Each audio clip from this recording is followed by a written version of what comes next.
जी service में लगा।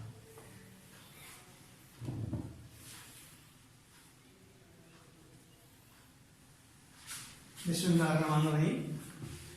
हमने एसी अल्टरनेटिंग करंट जो है वो शुरू किया था।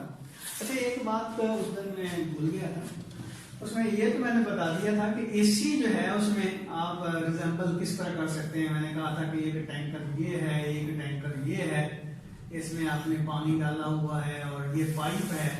आप क्या करते हैं, इस टैंकर को ऊपर नीचे जो है मूव करवाते हैं और यहाँ पे आपने बैज लगाया और रखा हुआ है, तो डेफिनेटली ऊपर करेंगे तो इसका पोटेंशियल जो है वो इंक्रीज हो जाएगा। ज़ाहिर है ये नीचे की तरफ आएगा तो इसका पोटेंशियल जो डिक्रीज हो जाएगा, तो पानी जो है इधर फ्लो करेगा। लेकिन फिर आप जब इसको नीचे लेके आएंगे तो क्या होगा, ये जो टैंकर है ऊपर चला जाएगा, ये नीचे आ जाएगा, तो पानी वापस आना शुरू हो जाएगा। यदि ये पानी इस तरह ऑसिलेट करेगा। अगर हम एग्जांपल दें इसी के साथ मिलती जुलती डीसी के लिए, तो क्या होगा उसके लिए देखेंगे कि ये आपके पास एक बहुत बड़ा रिजर्वायर है और ये जो है ये भी रिजर्वायर है। अब इसमें पानी की मिकदार जो है वो यहाँ तक है और ये समझ लें कि इसमें भी पानी जो है उसका लेवल ये है। अब ये समझिए कि रिजर्वायर का मतलब क्या होता है कि इसमें से पानी निकालते जाते हैं तो इसका जो लेवल है वो डाउन नहीं होता। फॉर एग्जांपल कराची वाले ने अगर समंदर से पानी निकालना शुरू कर दे तो समंदर का लेवल जो है पानी का वो डाउन नहीं होगा। तो इसका क्या मतलब हुआ कि ये समंदर जो है पानी का रिजर्वायर है, यानी कि बहुत बड़ा सोर्स है वाटर का। और इसी तरह यहाँ समझ लें कि ये भी बहुत बड़ा सोर्स है वाटर का, लेकिन सॉरी सिंक है, लेकिन इसमें पानी जो है वो आ सकता है, इसका पानी जो है वो यानी कि यहाँ से इंजेक्ट हो सकता है। तो अगर यहाँ हम एक पाइप लगा दें तो क्या होगा, जाहिर है पानी जो है जब इसका लेवल यहाँ ही रहेगा, इसका लेवल यहाँ ही रहेगा, तो ये पानी जो है इधर फ्लो करना शुरू कर देगा और ये इसी एक ही डायरेक्शन में फ्लो होता रहेगा। तो ये एग्जांपल आप डीसी की कह सकते हैं, ये एग्जांपल जो है एसी की कह सकते हैं। मेरे ख्याल मेरी बात क्लियर होगी। पानी समझ लें कि ये चार्ज कैरियर है, यहाँ चार्ज कैरियर ऑसिलेट करते हैं और यहाँ चार्ज कैरियर एक ही डायरेक्शन में मूव करते जाते हैं। तो मैं जो बात कर रहा था इंस्टेंटेनियस, तो बेटे परेशान नहीं होना, यहाँ धमाका नहीं हुआ ये शाम का छींक कर दे। अच्छा, जो मैं कह रहा था कि यहाँ हमने वेरिएशन जो है उसको डिस्कस किया था वोल्टेज की या करंट की को।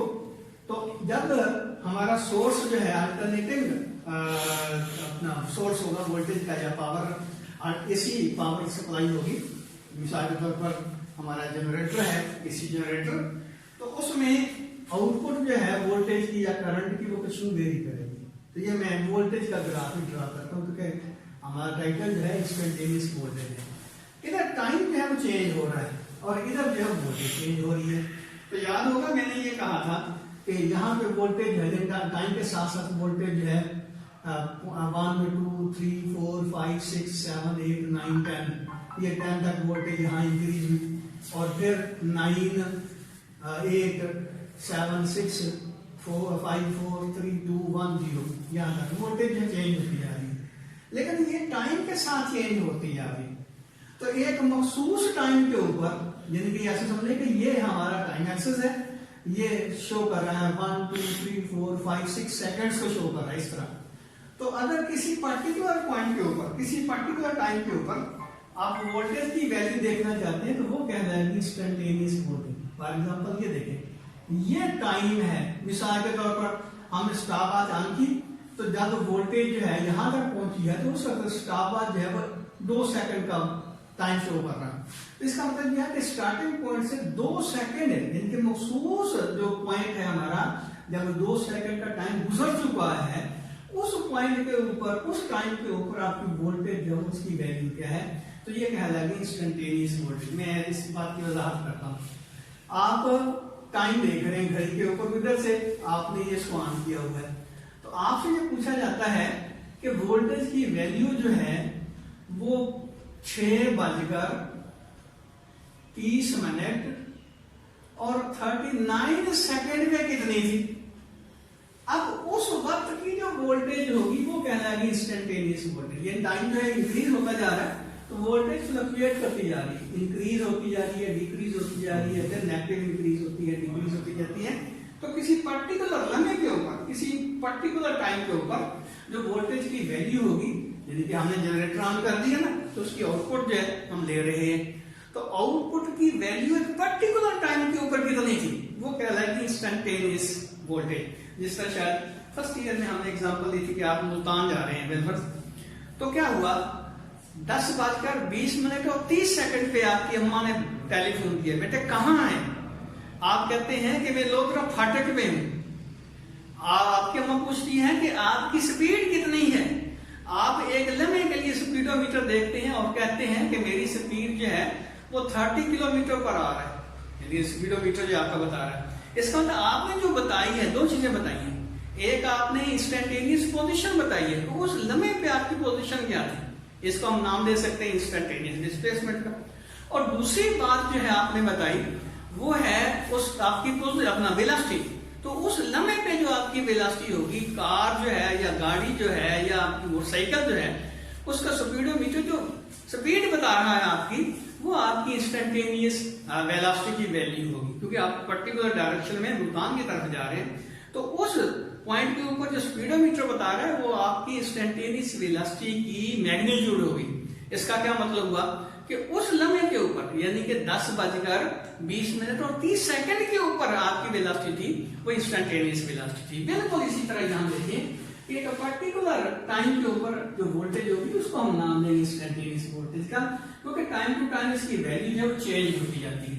तो बहरहाल हमने इसको शो किया था, आपको याद होगा, क्योंकि ये साइन वेव बनती है और वो हमने जो आउटपुट ली थी, याद होगा, उसका किसी जनरेटर की वो लिखी थी कि B = V0 sin of omega t, या इसको हम लिख सकते हैं V0 sin of 2πft।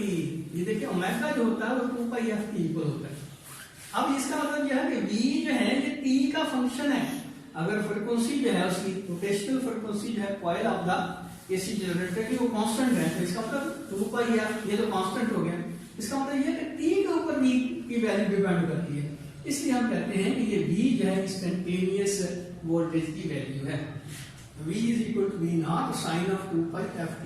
अब ये V0 क्या है, इसको हम नाम देते हैं पीक वोल्टेज, यानी कि ये कहलाती है पीक वोल्टेज।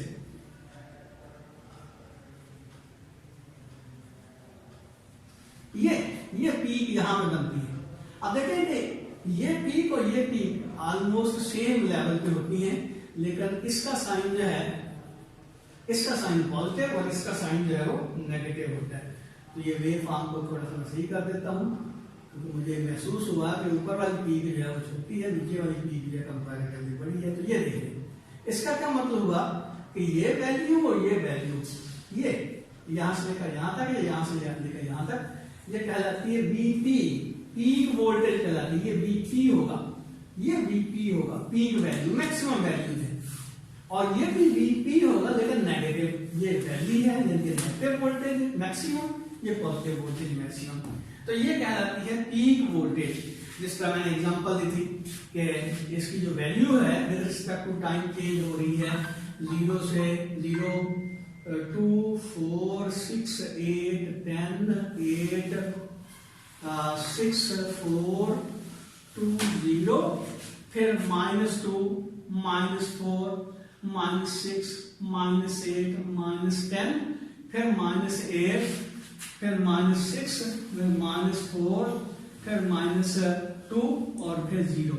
इसका मतलब ये एक साइकिल कंप्लीट हुआ। ये देखिए 0 से इंक्रीज होते हुए 10 तक पहुंची, 0 से इंक्रीज होते हुए 10 तक पहुंची, फिर 10 से नीचे आना शुरू होगी टाइम के साथ साथ, ये 0 आ गया, ये 0 आ गया, फिर नेगेटिव आना शुरू होगी, इंक्रीज होना शुरू हो जाएगी, ये नेगेटिव बन गई, और इसी तरह ये इंक्रीज होते डिक्रीज होते हुए यहां तक पहुंच गई। इसका क्या मतलब हुआ कि ये है मैक्सिमम वैल्यू, ये है मैक्सिमम वैल्यू, तो ये कह रहा है कि V0 maximum value, peak value उसका हम कहेंगे। तो V0 जो है ये पीक वैल्यू कहलाती है। अब अगली टर्म जो हम इस्तेमाल करते हैं वो है peak to peak value. Peak value, चलो वोल्टेज मैंने लिखा था, लिखने voltage, peak to peak voltage.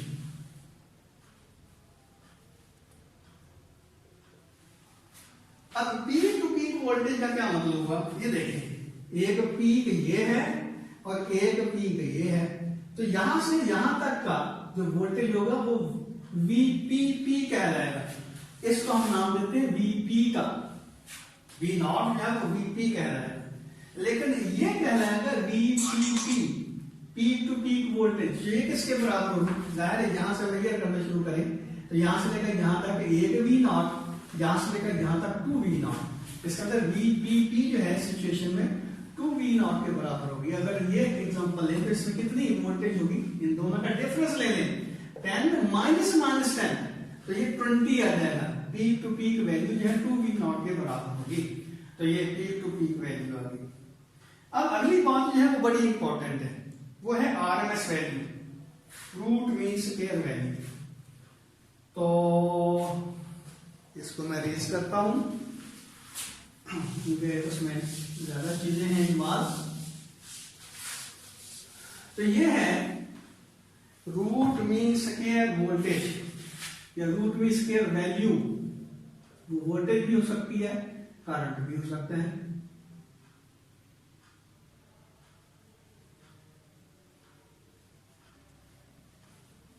किसी भी ऐसी क्वांटिटी की रूट मीन स्क्वायर वैल्यू का क्या मतलब हुआ, ये देखिए, बल्कि इससे पहले ये देखिए, ये हमारी जो है वोल्टेज, अगर इसका एवरेज ले तो क्या होगा, जाहिर होगा ये पॉजिटिव है उतना ही ये नेगेटिव।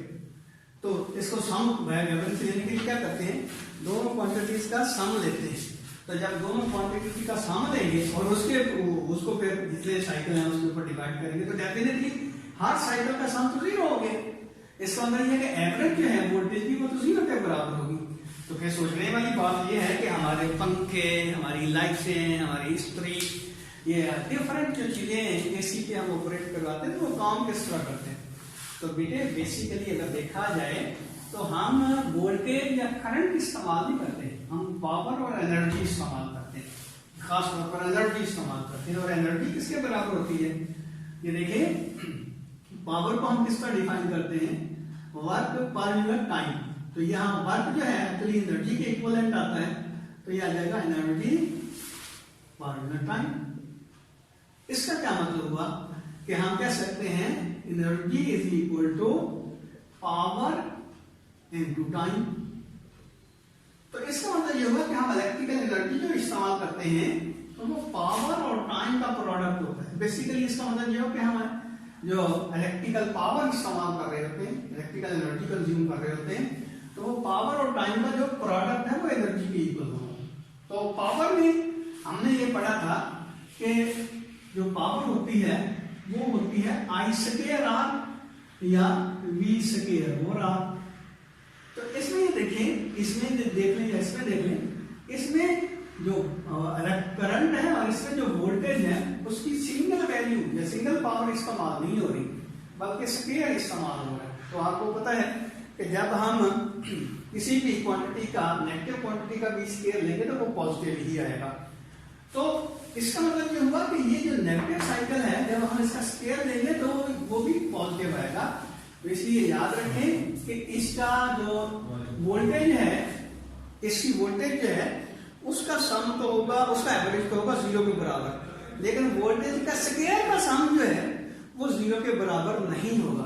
तो वो हम क्या करते हैं, फिर वोल्टेज का या करंट का स्क्वायर लेके उसके मीन लेते हैं, लेके एवरेज लेते हैं और फिर उसका अंडर रूट लेते हैं। तो इसलिए हम जो एनर्जी इस्तेमाल करते हैं एसी, तो उसका रिजल्टेंट भी हम 0 नहीं होता। बेसिकली ये आपके पास उसकी रीजन जो है अभी कि हमारा जो टर्म है एनर्जी का या पावर का, उसमें करंट और वोल्टेज जो है उसकी सिंगल पावर नहीं बल्कि स्क्वायर इस्तेमाल होता है। तो स्क्वायर का एवरेज जो है वो 0 के बराबर नहीं होगा। तो इसलिए हम क्या करते हैं, हम ऐसा करते हैं कि जो भी हमारे पास सोर्स है उसका करंट या वोल्टेज है उसका पहले लेते हैं स्क्वायर, फिर उसका लेते हैं मीन एवरेज, फिर उसकी लेते हैं अंडर रूट। तो ये वैल्यू जो बनती है, ये इसका अगर आई करंट के लिहाज से लिखें तो लिखेंगे IRMS, root mean square current, और ये बी के लिहाज से लिखेंगे तो BRMS, रूट मीन स्क्वायर।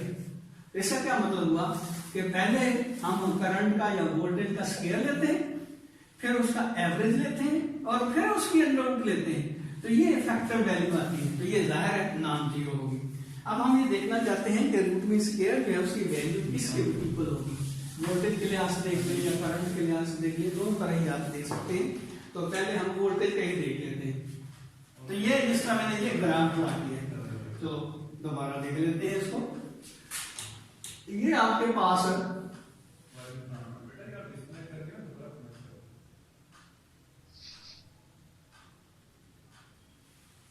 इसकी मुख्तलिफ मार्कर इस्तेमाल करता हूं ताकि चलो, ये है हमारे पास AC वोल्टेज।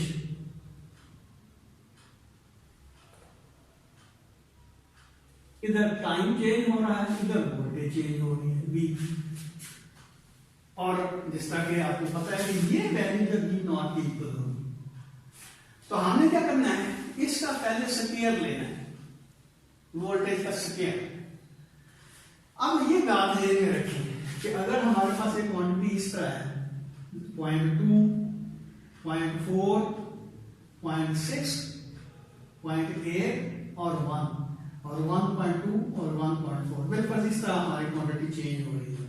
तो याद रखें इस का जब हम स्क्वायर लेंगे तो ये 0.2 का 0.4 नहीं आएगा, 0.04 आएगा, और 0.4 का 0.16 आएगा, और 0.6 का 0.36 आएगा, और 0.8 का, चलो मैं इसका स्क्वायर लेता जाता हूँ, ये x है, ये x स्क्वायर है, तो ये आ जाएगा 0.04, ये आ जाएगा 0.16, ये आ जाएगा 0.36, ये आ जाएगा 0.64, और ये 1 आएगा, और ये आ जाएगा 1.44 एंड सो ऑन।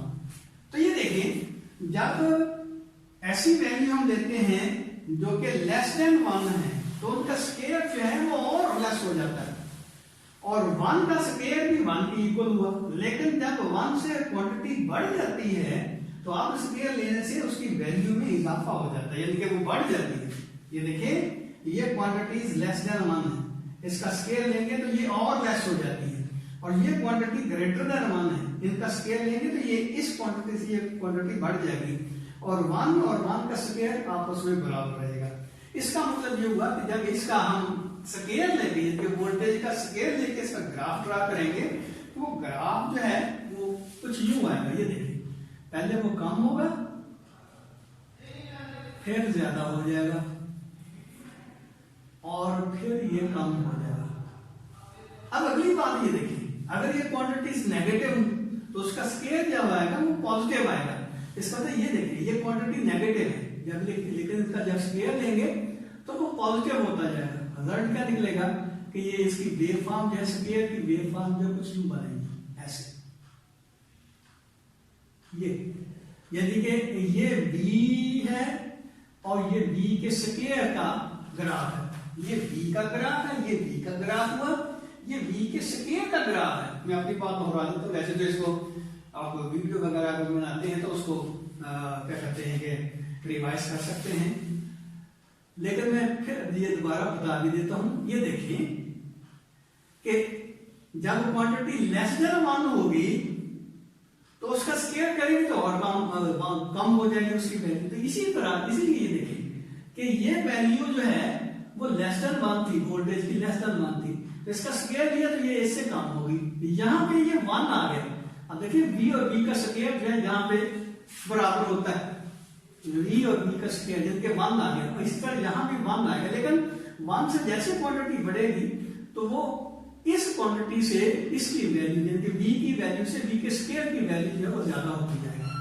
और इसी तरह जब ये नेगेटिव आएगा तो नेगेटिव में क्या होगा, स्क्वायर की वैल्यू जो होती है वो नेगेटिव में पॉजिटिव हो जाती है। इसका मतलब यह है कि इसका ग्राफ जो है अब ये पॉजिटिव वे में आएगा, जीरो से नीचे नहीं आएगा, नेगेटिव नहीं होगा। और ये ग्राफ किस चीज का है, ये है बी के स्क्वायर का ग्राफ। अब अगली बात देखिए कि यहाँ पे ये जो वैल्यू है ये बी नॉट है, तो ये क्या होगा, ये होगा बी नॉट का स्क्वायर। ये पीक जो है वो बी नॉट के स्क्वायर को शो कर रही है। तो ये हमारा जो ग्राफ आया है, ये हमारा जो ग्राफ आया है वो बी के स्क्वायर का है, तो हमने इसका स्क्वायर ले लिया। अगली बात क्या थी, इसकी एवरेज लेनी है, इसका मीन लेना है। तो इसका मीन किसका लेंगे, ये देखिए हमारा ग्राफ जो सिमेट्रिकल है, तो इसकी एवरेज जो है इसके मिड पॉइंट के ऊपर बनेगी।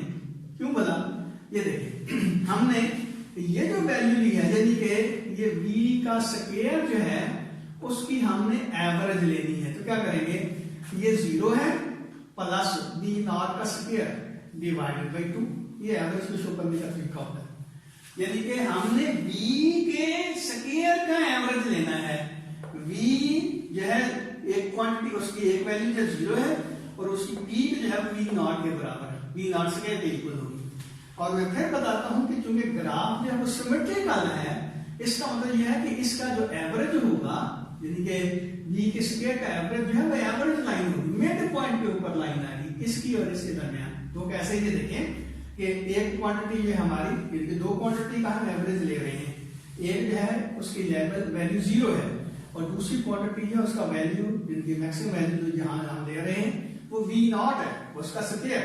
तो 0 plus v not square divided by 2, तो ये आ जाएगा आपके पास v नॉट स्क्वायर ओवर 2। और अगर ग्राफिकली शो करें तो जाहिर है ये मिड पॉइंट पे इसकी लाइन आएगी। तो ये लाइन जो है v नॉट स्क्वायर बाई 2 के बराबर होगी। मीन ये v स्क्वायर की एवरेज लाइन है, ये v स्क्वायर की वोल्टेज के स्क्वायर की एवरेज लाइन आ गई। अब अगली बात देखिए, हमने इसका लेना है अंडर रूट, तो ये आ जाएगा VRMS, ये आ जाएगा v स्क्वायर एवरेज उसकी अंडर रूट। ये तो हमने अब इसकी अंडर रूट ले ली है, v नॉट स्क्वायर ओवर 2, इसकी अंडर रूट ले ली। तो ये क्या बनेगा, v not over 2 under root. और आपको पता है 1/2 अंडर रूट जो है वो होता है 0.7 के बराबर, 0.707 v नॉट के बराबर हो गया। इसका मतलब यह है कि VRMS जो होता है वो मैक्सिमम का 0.707 के बराबर होगा, यानी कि 70% ऑफ द मैक्सिमम VRMS की इक्वल होगी। यानी कि ये वैल्यू जो है v नॉट का 70%, यहाँ तकरीबन यहाँ पे बनता है। तो यहाँ देखिए, सॉरी यहाँ पे बनेगा v नॉट का 70%, यहाँ पे बनेगा v नॉट का 70%। तो इसका क्या मतलब हुआ कि VRMS जो होगा वो 0.707 v नॉट के बराबर होगा। तो यही इसी तरह बिल्कुल आप करंट के लिए भी IRMS की वैल्यू निकाल सकते हैं। इसी तरह उसका ग्राफ ड्रा करना है, इसी तरह सारी चीजें जो आएंगी, यानी कि आप इसी को कॉपी कर सकते हैं। तो ये आ जाएगा IRMS is equal to 0.707 of v not, क्योंकि v और I एक दूसरे के प्रोपोर्शनल होंगे। हम कहते हैं ना v is equal to I into R। अब R की वैल्यू अगर कांस्टेंट रखी जाए तो इसका क्या मतलब होगा, v और I एक दूसरे के प्रोपोर्शनल होंगे।